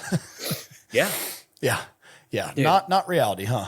No. So we should dive into this a little deeper. That I think I want to go into this land management stuff in a second with how we could tie drones into a land survey type scenario. But what I want to stick with here is, people argue, and this is probably the most hotly contested topic with drones. People argue that it gives a hunter an unfair advantage, and they argue that the rule about, and I'd like you to articulate this better if you can, just clear the verbal air. The rule, I believe, in Ohio is that you can fly a drone, but you can't hunt a deer within 24 hours of flying that drone, or kind of what is that, and why do you think there is or isn't merit to the unfair advantage argument? Yeah, so that rule does not apply in the state of Ohio. So you could fly a drone, land it, and then go hunt. Yes, you can, but I don't like telling people that because. Well, but you could advocate, right? You could, Mike, you've been on the front line of the sales side. You could also be on the front line of advocating for how to properly put restrictions and, build the confines of how to use a drone. Because we don't self-govern well. Hunters are the worst. Like we don't self-govern ourselves, Yeah, no, there is no rule in the state of Ohio that you have to wait 24 hours. Wow, I thought that was. I had just always heard that. No, there are states, state of Virginia has it. You fly, you cannot hunt for 24 hours. Alaska, it's always been, if you fly, you can't hunt for 24 hours. But they knew about this in Alaska because you can only, get into some of these remote places with an airplane. And so they thought about it way back then. These states here in Ohio, they didn't think that there's going to be a thermal drone that you can pick out a deer and then know where it's at and, do the whole hunting thing. But I would tell people, like you're saying, is put restraints around you. If you feel that you are flying to look for a deer to physically go hunt him and you feel a little weird inside, then you probably shouldn't be doing it. That's the, if the morals in you are telling you, well, I probably am kind of doing something I shouldn't do, then don't do it. But yeah, in the state of Ohio, you can definitely fly a drone and go hunt that same day. That's interesting. So for you, I would say, just in your own tone there, there's room for improvement within the restrictions of the laws. Yeah. But again, if somebody's going to use it for bad, it's not going to. I know. Yeah, I understand. I mean, freaking write the law. It's not going to change anything. Like the bad people are still going to do bad things. Yeah. Well, and honestly, I want to put this out there. I had am struggling with having a drone because, yes, as a hunter, I want to know where these deer are that I'm chasing. I want to know. I want to know where to properly spend my time. I want to know when I'm going to be gone from my family or be gone from business calls or be gone driving to Illinois right now. Yeah. Like I want to know that this deer is actually on the farm I'm about to go drive to hunt. I would love to know that. I know Illinois, different world. We will back off of pretending we're going to fly a drone in Illinois. They got their own thing. But in Ohio, it's weird to me that is legal because, of course, I could just go fly the drone right now, see the bedded buck. I got to stand, 150 yards from there, and there's a food plot and a field edge, and we're just going to hope that that's where he goes to make a scrape tonight. And that's what about you have a lot of money and you have 150 cell cams on your property and you check every one of them and you see where the deer's bedded down? Yeah. What's the difference? Oh, I know. And admittedly now on all the farms we have, I think I'm pushing 75 cell cameras. Now that's because, again, back to the whole, hey, what deer you got on farm? I got to tell you guys whether I got a 140 or not because that's all you care about in measuring land. So cell cam. Let's say you got one on a really nice food plot, but it's pretty long. Have you ever turned on your cell cam, got a live feed? Oh, we're good to go. No deer there. Yeah. Never. Never, ever. Right. Like, but you know what I'm saying? I've moved stands. I've moved stands when I've seen a deer come through and it's like, I know where that deer's going. I've moved stands. I know. I mean, I know. And anyone listening has too, if you're smart, like you have too. I mean, I've had cameras 500 yards from stuff and moved. It is. I know. It's just a new era. It is. New era. Do you think, and I'm not trying to put you on the spot, but while we're in this topic, do you feel that there is room for improvement with when could a drone be flown and when could someone legally hunt? If there was room to like, hey, we've got to appease everyone here, right? We've got to appease everyone. Is there room for improvement that you could subscribe to? I think Ohio is about as good as I think it can be, and I don't. No, okay. I don't. This is going to come down to how somebody wants to utilize technology in the way they like hunting. So the reason I say it in that way is some guys do not like any technology in their hunting. And this is a sport. This is not survival. Like, survival is out the door. You hunt the way you want to hunt. You either hunt with trail cameras. We're doing this for the meat, honey. I'm getting out here to try to provide. Guys, I used that one. It doesn't go great. No, like that's what I'm saying. So this technology is just another piece in the hunting industry that you can either choose to use or not. Like, if you don't want to use your drone to recover a deer, or you don't want to use your drone to figure out where the best bedding area is or where the deer lay before you go in, then don't use it. But you could use it for that. People will use it for that because, like you said, you want to know where to spend your time. So, in my opinion, is why not? Why not? Unless you don't want to. Well, so Mike, what I'd love to do, I'm building a barn at this property I bought to build my house on eventually. And by the way, we were supposed to talk about this offline, but I'm just going to go ahead and do it right here. Your place you built, if it's the same thing that I've been seeing in your YouTube videos, is beautiful. If it's where you're at right now, it's like charcoal gray or black or both. Unfortunately, yeah, that's a rental. Bro, whatever. I want to come see that thing because I'm building a barn right now and I'm like in architectural brain fog because I'm like, I want 75 things, but I just also know that it's not possible. Yeah. And I don't want it to look like a barn, but it's going to be a barn. And it's like, I am in, but, so what I'd love to do is do a panel. The point of all that was I'd love to bring you on. Let's all come in person sometime and let's bring some of the different people to the sector to talk through let's have kind of a live panel, because I do think this is an incredible topic. And Mike, I got two more, and then I want to go into the spraying side of things, because this is incredibly interesting. And I know obviously the spraying side of things is, I would think, very different environment than recovering a deer. So let's try, and I want to put a bow on some of these recovering a deerisms. And obviously, guys, we're an hour and 20 minutes in. We cannot cover everything there is to cover with drone deer recovery. A couple questions though. What if you were to measure here in Ohio, how many guys or how many clients, customers, people have you sold drones to? Because what I'm wanting to assume here, how many have you sold to, and are you even worried about, like, hey, I just sold a thermal drone to Tyler, and he's in the bottom southeastern area of Franklin County.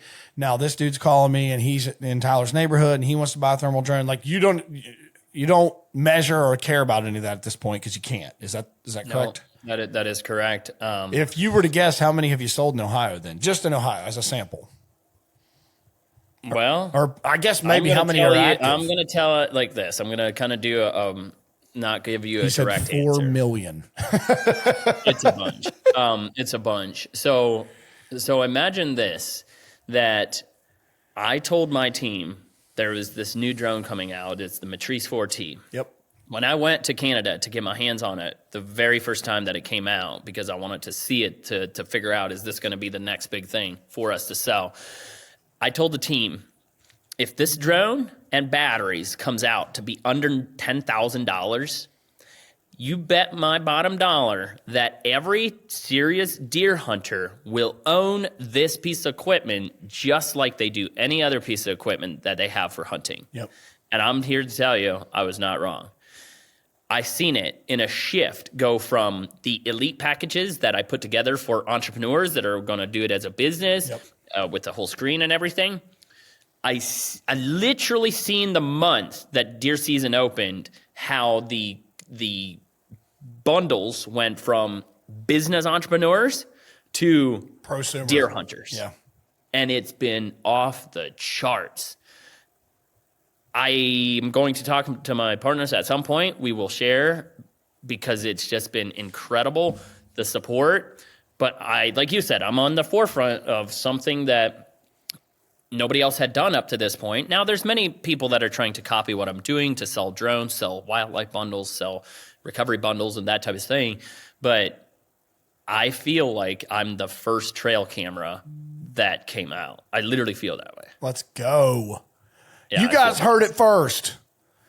It's basically the same as saying everyone has a plan until you're punched in the mouth, right? It's the same thing. Okay, and I'm going to be your next customer. I mean this, guys. I mean this. I'm going to come up, Mike. If this is weird, you can tell me offline that, like, we're not doing it how I said we are, but I would like to come up, get with you in the field, buy the product, see your place, talk to your people, the whole nine yards. That's it. Because I think to any listener, I will say, if guys are listening to this and they want the same, I can't say that it's always going to be like that. This is so that the consumer can watch it. We are having a little bit of a problem. Yep, we are having a little bit of problem. People are just driving to the warehouse, and it's a warehouse. Just saying, I want one. Yep, it's not a storefront. It's a warehouse, because we do all, we ship out of here, and it's a little bit of a booger, because you have people all around. There's people running, shipping drones. There's teams. But yep. Yeah, let's do it. Let's show them. Let's show them the process. Set a bundle aside. Yes. Legacy Acres is coming up. Let's roll it out, because I want to, and I'm sure you've already done this on your channel, but I'd love to just say, hey, I'm a consumer. Here's how this looks. Here's whatever, and we'll just story the whole thing. Let's do it. So, no, that's a good idea. I'll see you in like 2 hours. No, I'm kidding. Going to Illinois. Yeah, don't come. Don't come now and then go to Illinois. You're gonna get accused for all kinds of Mike told me to try this thing out in Illinois. Yeah. Dude, let's get on that. Okay. Well, okay. I have one wild question, and then let's get to that. This one I hope is a fun one. Before we get out of the drone deer thermal brain and everybody's like, finally getting to work and pausing the podcast, wildest deer drone recovery you can ever remember? Okay, so you said it backwards. Deer drone recovery. Wildest drone deer recovery I've ever had. That's all right. Drone, wildest recovery, deer. drone. Sweet. I mean, it's got to go down to the one that we did last year. It's on the channel. It's called the craziest drone deer recovery I've ever done. Jason finds this buck, looks liver shot, still alive on the hoof. Jason, it's early season. He's trying to maneuver his drone. He's coming down to look at the deer better, to get a better sense of where the deer is hit. Jason flips over his controller to switch the battery in the back. And in doing so, he hits the down stick. The drone is landing. He's not aware of it. He's changing this battery. He flips it over and he's like, oh shit, like I'm in the top of the trees. So his drone lands in the top of the trees with the buck underneath it. And like now it he's actually done. Lands? Yeah, So don't they have, like, mine has the object detection. It just starts beeping and stops. It doesn't work at night. So So you got to be careful of that. So I'm going crashes to the drone. see if you want a crazy deer recovery, you should definitely watch this video. I'm going to show it to you so you know which one to click on. And I'll put this in the show notes, everybody. And we'll over at YouTube in the description, we'll put the link to that video. Sweet. Sounds good. It's this one this video, right here. Ah, shoot. Yeah, you probably can't see it. Anyhow. So what happens when it lands in the tree? He's like, hey, man, I'm sorry. The customer's right there. He's like, sorry, my drone landed on top of the tree. I'll be back in the morning. I'll try to, get the drone It doesn't out. spook the buck, or you don't know? No, we don't know. So Jason's my business partner. Jason tells me, Imagine if you're the drone, deer. It's like, I don't know. They're attacking me from the air now. Maybe. Like, So let me die. Jason calls me and says that my drone crashed. Can you go do the recovery in the morning? I was like, yeah, I'll go down there. He dropped me a pin where he was. I start flying and I start like looking all around there. Like I'm really concentrated in one area because this deer looked hit really hard. And so I'm looking. It's early in the morning, and we want to look before the sun comes up, because when the sun comes up and there's no clouds, it's hard. You can't see any thermals. Can't find the deer. Finally, I give up. I say, okay, well, I got to try to find this drone that we've lost, and we'll just figure it out from there. I did find the drone with the other drone, and then we hike in there, we rescue the drone from the tree. Now it's in the afternoon. The hunter gave up on the drones because he's like, it's too thick. You can't find them. He calls in a dog. Dog comes, tries to track the deer. Can't track the deer. Me and Jason get the drone, put back together. It broke some propellers. We are flying. I friggin' find that buck over 1,000 yards away from where it was shot, dead. I go absolutely bananas because there's a dog on the property right now looking for the deer. The thermal drones found the deer, and I'm jacked. That was the coolest recovery because we went from we found him to, oh shit, we lost the drone, to we can't find him back, to dog is here, we find the deer. That's the coolest recovery, I think, to date that I've had. That is amazing. So my question now is, and I watched a video that you were showing this morning, was that in daylight, obviously the sun is putting heat onto the trees and it makes it really hard to see the deer.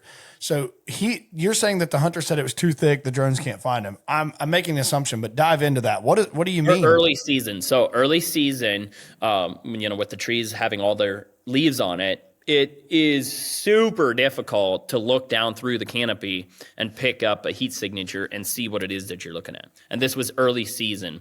If you watch that video, you'll see just the trees are so thick, covered with leaves. I just happened, and I'll be, I'll say it was luck, whatever, but I still seen the heat signature down through there, and it caught my eye enough that I backed up the drone, hit the zoom, and there he was laying. So early season with the leaves on the trees makes it extremely difficult to find deer.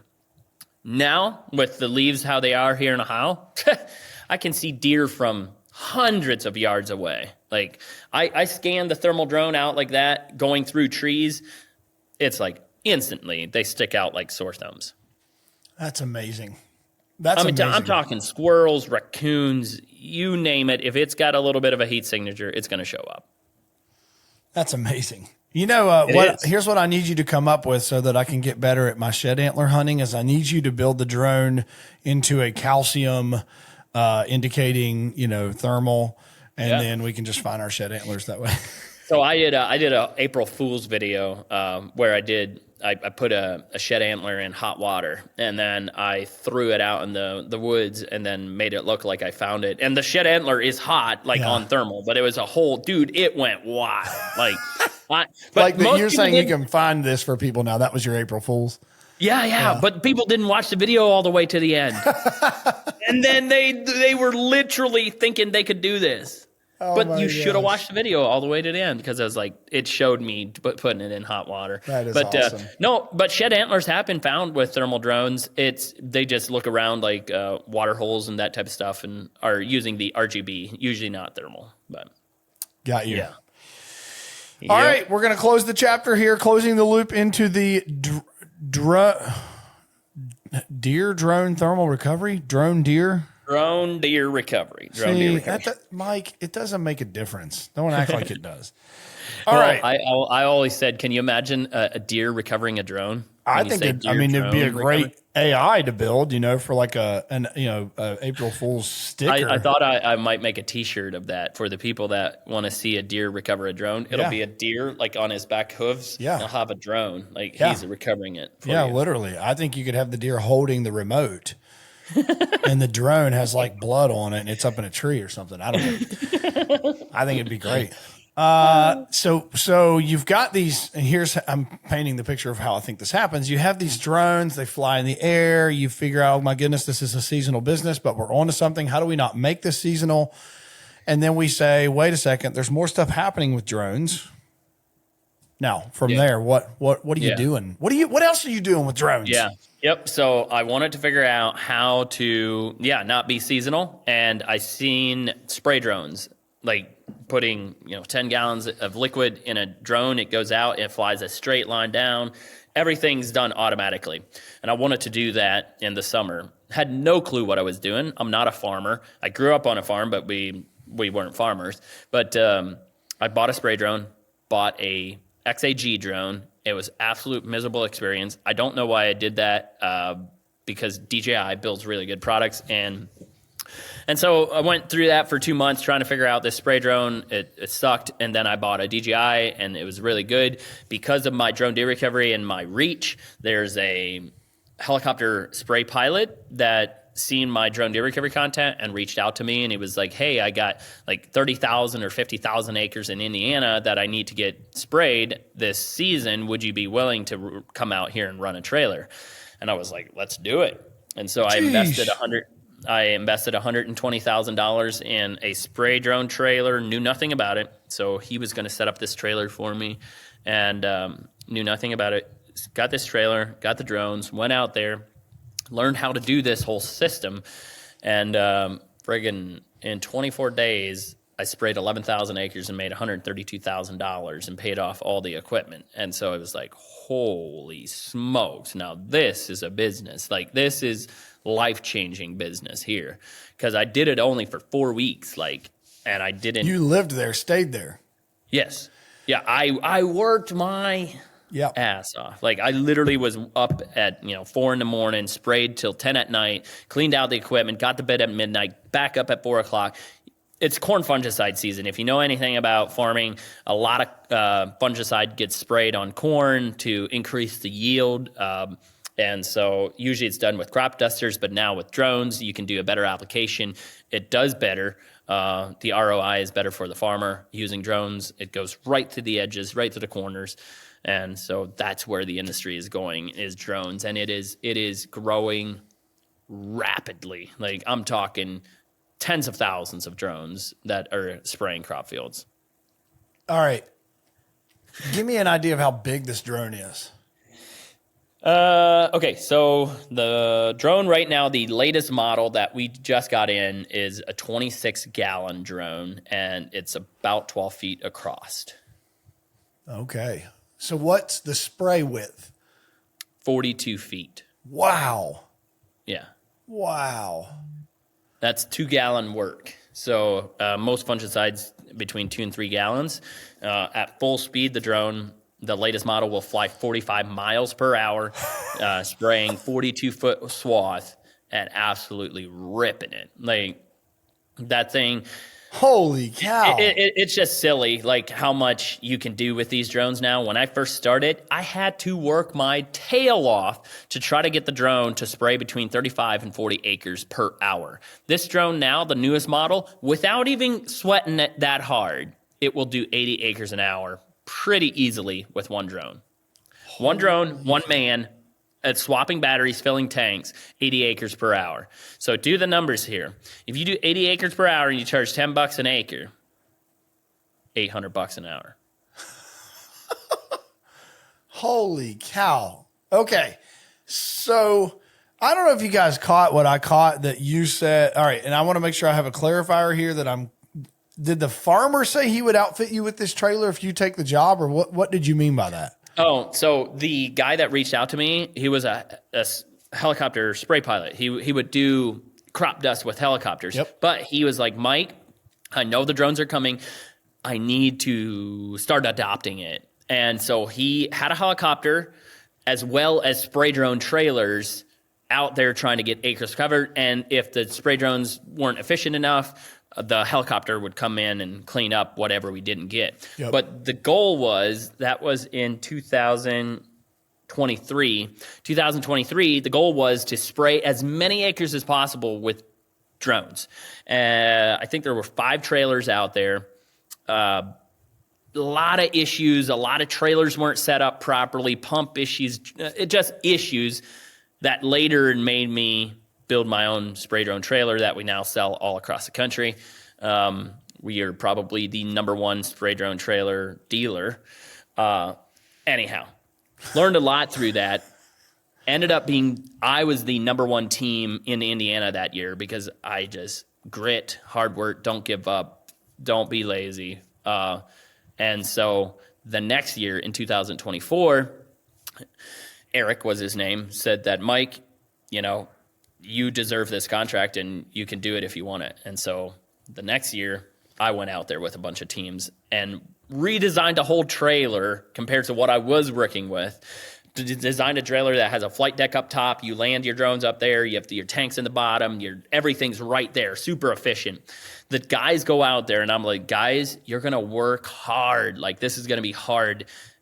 Dude, they went there. It was way easier than it was the year before because of the trailer design that we had. And so you designed the trailer. I'm guessing, do you get check it out. Just type it in, New Way Ag, spelled NUWAYAG. You'll see this big trailer with a 32-foot flight deck up top. There's tanks in the bottom. There's generators in the bottom. And the drones land and take off on the top. As soon as you get done with the field, you just land there, strap them down, move to the next one, open them up, and go again. And you're building this trailer from the ground up? Yes. So literally, like, at your shop where you're at? No. We have a manufacturer in Indiana that does it. Okay. Yep. So, but it was like, start with the tires, the rims, the axles, the bottom deck, the top deck, the whole thing we designed. Mike, let's go. That's amazing. That is amazing. So how many of these trailers and these kits do you think you've sold now? Do you know? I do know. A ballpark? Every time that I give these numbers, it's like people do the numbers and they can figure out like we make millions of dollars. I've sold hundreds of trailers. That is amazing. Hundreds. And when you say the trailer, I'm guessing this is fully set up, generators, tanks, drone, everything. Whole 9 yards. Yep. The setup right now, at one point the setup was right at $110,000. To buy this setup. Yep. Drones, generators, tanks, pumps, trailer, and everything except your truck. And are you servicing that, or what does it look like long term? We service the drones. The trailer is very minimal. Like, put grease in the hubs and that's about it. But like generators, all that. I mean, that's just generators. It has a service bulletin right on the generator. Every 50 hours, change your oil, change the spark plug, valve adjustment. Super easy. So I'm guessing, getting in the weeds here, if you have generators on there, which is genius, are these batteries able to recharge fast enough? Yeah. So with the generator that I recommend, it supercharges the batteries from 30 to 90% in 8 to 9 minutes. There's a lot of battery swapping and a lot of filling. So the drone, people think, oh, it can't spray the whole field. Yeah, it doesn't. It does a bunch of tiny loads. So it'll go out, and in 2.5 to 4 minutes, the drone returns, lands, you swap the battery, you fill the tank, and it returns right back. So every time you swap the battery, with time, you become a good applicator. You learn how long the runs are, how much energy it's going to use. Should I fill the full tank or should I do 22 gallons? That type of thing. If you're going to fill it up every single time to the very tippy top, and the drone's doing a bunch of little tiny baby lines, it's going to use so much energy to carry that load with it because it's not getting it off. Yep. There's not enough. Yep. So you become a good applicator. You learn how much fluid should I put in for the runs that I got. But like I said, this new drone, dude, holy smokes, it kills the acres. Like I'm talking 80 acres an hour pretty easily. And now I'm guessing, obviously, you've been able to build connections with the drone manufacturers to get better pricing and not have to go through all these people because you're selling. Oh, geez, yeah, that changed way back. Like when DJI, okay, so imagine there's this guy that's working out of this shop in the middle of nowhere, Ohio. Not you. DJI, the multi-billion-dollar company in China, comes to Mike Yoder in Dundee, Ohio, and is like, what are you doing? We don't understand how you're selling this many thermal drones. And I tell them of the YouTube channel and how we want to help people and how we're finding deer. And they're like, can you teach our other retailers to do this? And I was like, no, this is a special, unique thing that I use it personally. I make YouTube content, and then people want to buy it from me. But that whole thing of buying, I've been to China, to DJI. They've invited me to their huge towers to have meetings with me to try to build their products better. That's insane. It is insane. And it's insane to think that it started from YouTube. I'm telling you, if anybody is listening, if you ever have a dream or something's inside you, you freaking just go for it. Not the shoulda, coulda, wouldas. You just have to send it sometimes. It's not all going to be easy, and things might not all go to plan, but just doggone keep trying. Just keep trying. That's the podcast, everybody. I'm getting off here to go scream in the streets. Jeez, dude, I'm going to walk to Illinois. I'm so fired up right now. I can't make this up. Gosh. I literally truly cannot make this up. Yeah, so we are direct with the manufacturer. I literally this last week, I was doing beta software testing for them. They give me an account so I can get the beta software so I can send them feedback to make their products better. Jeez. Mike, why would you ever get into hunting then? You're too good at what you do. Don't get into hunting. It's a distraction. Don't get into it. So honestly, do you know why I hunt right now? Is to try to not be busy all the time. Yeah. That's literally, I told my wife, I've only gone hunting now this season maybe 6 times, 7 times. I can't believe, I didn't hunt for a long time, and then I went the other day because I'm trying to make a video of me shooting a deer, and then I'm like, man, I should do this more often because it helps me get my brain off of just working. All right, I'm not laughing now because, yeah, you should do it more often. Our wives would disagree, but dude, it's my only release from the business brain and the million miles an hour brain that I have. It's the only release that God will say, hey, you hear this quiet? I'm trying to talk to you. Yeah. I'm trying to. No, my other release is flying airplanes, me just getting in an airplane and okay. So obviously you have to have your pilot's license to be at the level you are with drones, but did you have your pilot's license prior to drones for actual planes? Yep. Okay. Yep. We have to go on that sidebar at some point. We won't do it today, but my dad actually gave me a Cherokee 180 plane way back in the day. Yeah, it's a long story, but it hadn't flown in 20 years. So you're a pilot as well? I'm not. It's one of my next 5-year goals to get my pilot's license. And my house I'm going to build is going to be literally probably 3-4 miles from the county airport. Dude, that is cool. So I want to get going again. I feel like aviation feels to most people like it's completely out of reach. Yep. And the truth is, it's actually not. Like, you just don't know about it. You don't understand how it works. Like, you can rent planes. They're kind of expensive per hour, but you can figure in how far you can go in that hour with an airplane.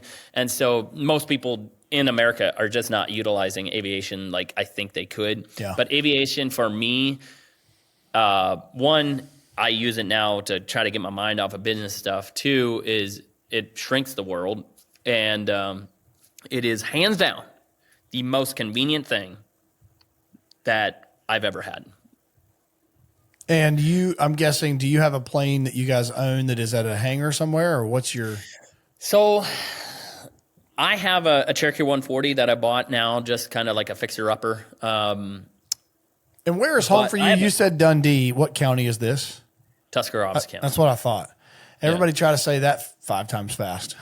So it's really easy. It's Tusk, Car, A-was. That's literally how it's spelled.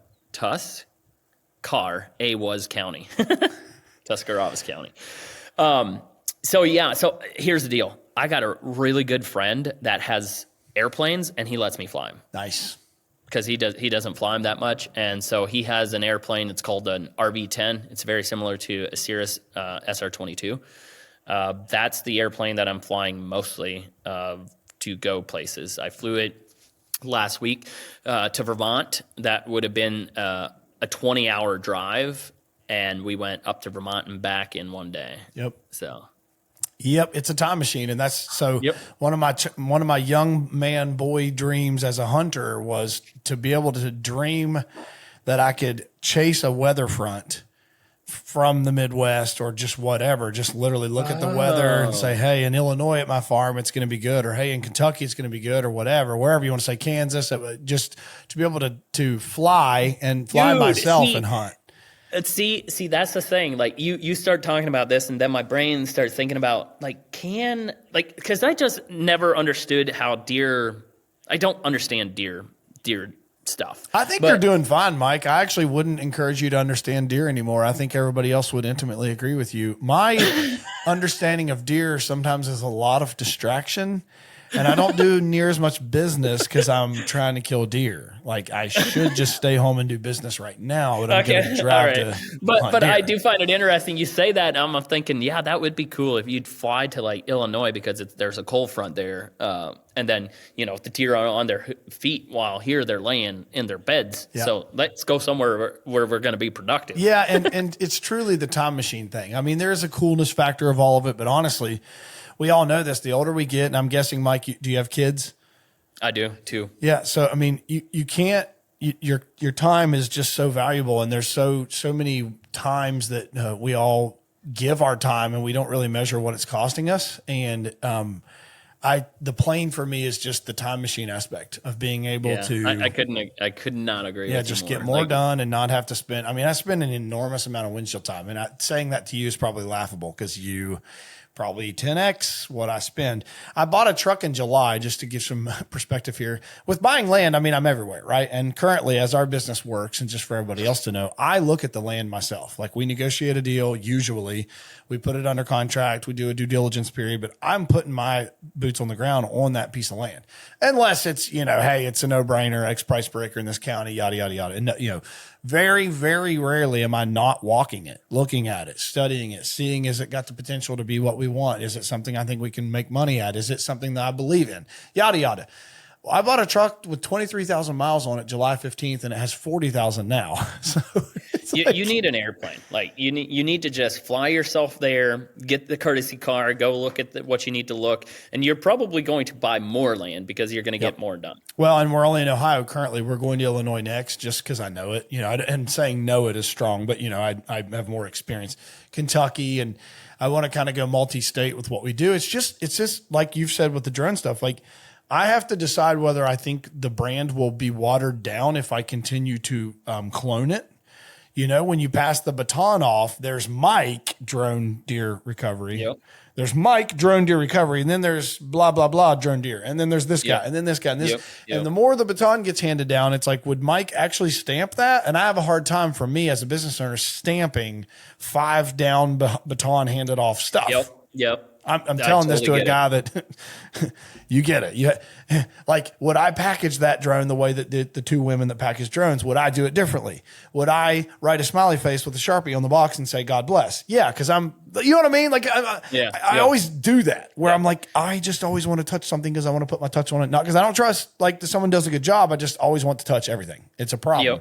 But yeah, we're doing this. We're doing this pilots thing. We're doing this drone thing. All right. So, and this is going to be the easiest question you've answered all day is what do you feel like if you could just do it again in your entrepreneurial journey, if you could just do this again, talking back to broke back tree service, God, mountaintop moment, dealing with try, fail, adjust, getting to where you're at today.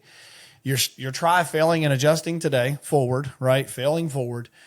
Talk to someone who, and to me, I think you can even equate this to someone who's looking to buy their first piece of land, or someone who's looking to make that tough decision, or open that first business, or bet on themselves for the first time ever. If you could just do this again, Mike, what would you tell your 10 years ago self?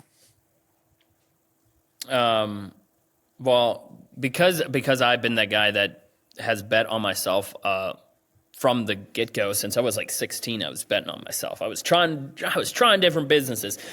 I just never was afraid to fail. And when I say fail, that's what most people call it, is like you start something and it doesn't work and you're like, I failed. Well, you know what? In my opinion, I don't think you failed. You learned. You learned something through that process that made you better for the next time. Yep. That's how I've done things. I've tried businesses that never worked. But every time I tried something, I learned something valuable for the next time that I tried another business. And I tried plenty of them that didn't actually become, big and make me lots of money. But I'm telling you, you have to start it. Know that even if in your eyes it fails because I never made money and I lost this money, well, I guarantee you will learn something through the process that if you do it again will make you better the next time. Yep. Yeah. You just got to do it. You can't be afraid of the failure. There's so many things that I think when people the word failure to so many people's brain and ecosystems or wirings or however you want to say it, failure feels final to people. And to me, it's my opportunity to learn what my next move is. You know what I mean? If you fail at something, the only finality I take at it is, okay, either I learned what we will do to get it right, or I learned that we will do it differently. But you don't fail as a final, you fail forward. You learn from it. Yes. Yes. Man, getting all positive motivational speaker-ish here, which by the way, I love positive mental attitude and motivational speaking and all that. Go sometime, Google Babe Ruth's batting average. Okay. Just do it. And I'm not a baseball guy, so anyone else could probably say this much better that's a baseball person. But if you go look at his stats, statistically, you go look at, it wasn't great. He batted, whatever. He was up to bat like 3, 5, 6, 8 times more than your average to get himself to the numbers that we hear and think of today when we think of Babe Ruth. Like, the story of how he failed so much exponentially more than anyone else got him to where he was. Truly, 100%. And I always think of that because, the guy who wins is the guy who fails the most. That's it, period. Mm-hmm. The guy who's willing to fail the most. Yeah. Kick me down 7, I'll get up 8. Dude, yeah, I don't, exactly. And I always tell people, I'm not smart enough to quit. I don't know how it works. I don't know how. Yep. I only know how to go. I don't know how to just But, anyway, when I do quit something like house flips, I'm done. Some people just need to hear that. It's like, yes, things are tough. You might feel like you failed because it didn't go how you had thought, but doggone it, I guarantee you learned something through it. 100%. And do it again. All right, I got an easy one for you. How do people get a hold of you? Yeah, so what's an ideal customer look like, and how do they get to be a customer of yours? Okay, well, there's the website, dronedeerrecovery.com. And if you're in the agricultural side, you want to know ag, you can Google New Way Ag, but it's spelled slightly different. New is spelled N-U-W-A-Y instead of N-E-W. So N-U-W-A-Y ag.com. And then on all social platforms, at Drone Deer Recovery, except on TikTok. TikTok banned me.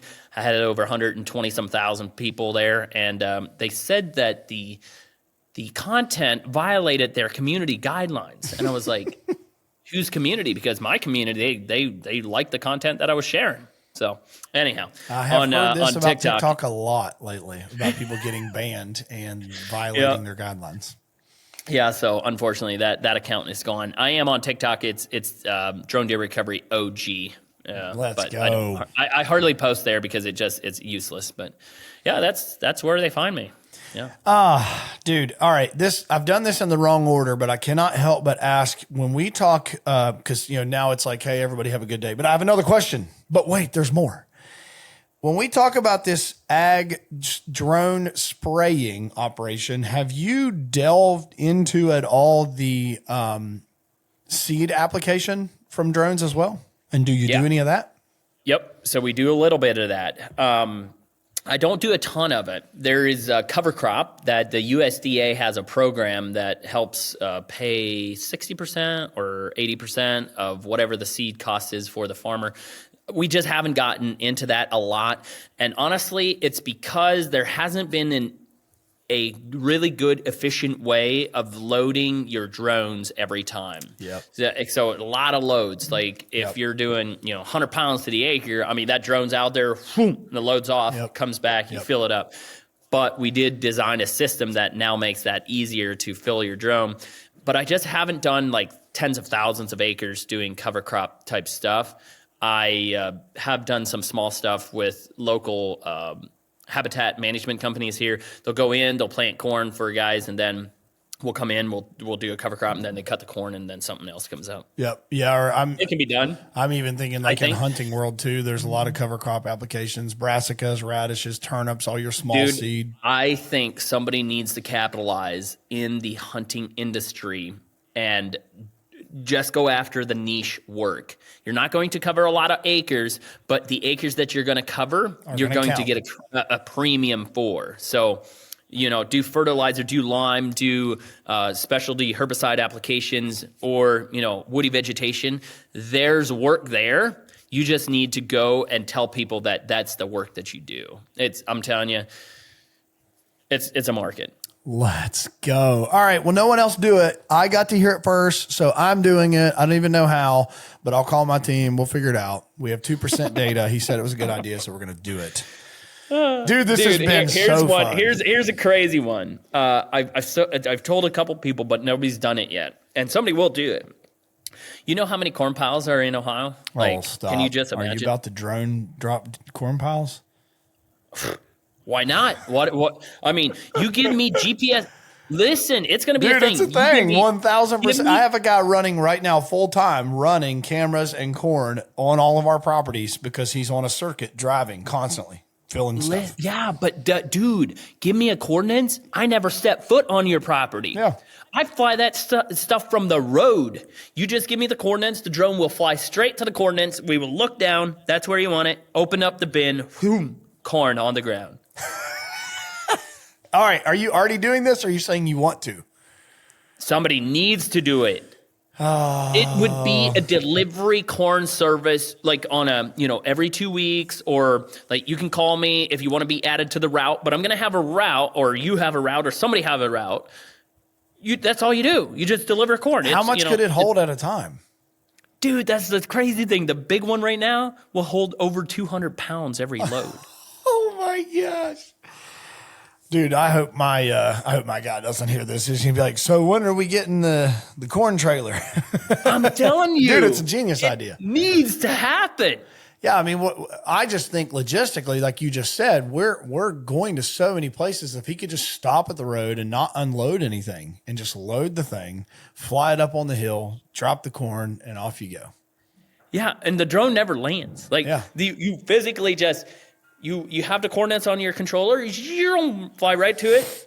You tilt your camera down, and you're like, okay, yep, that's where the corn was. You open it up, boom, there goes all the corn, and right back. Just everybody that if you're having heartburn about what Mike's saying, just can you remember, I didn't say this stuff. Mike did. Don't black sheep me. Okay, he said it, not me. You know what? Let him take the heat.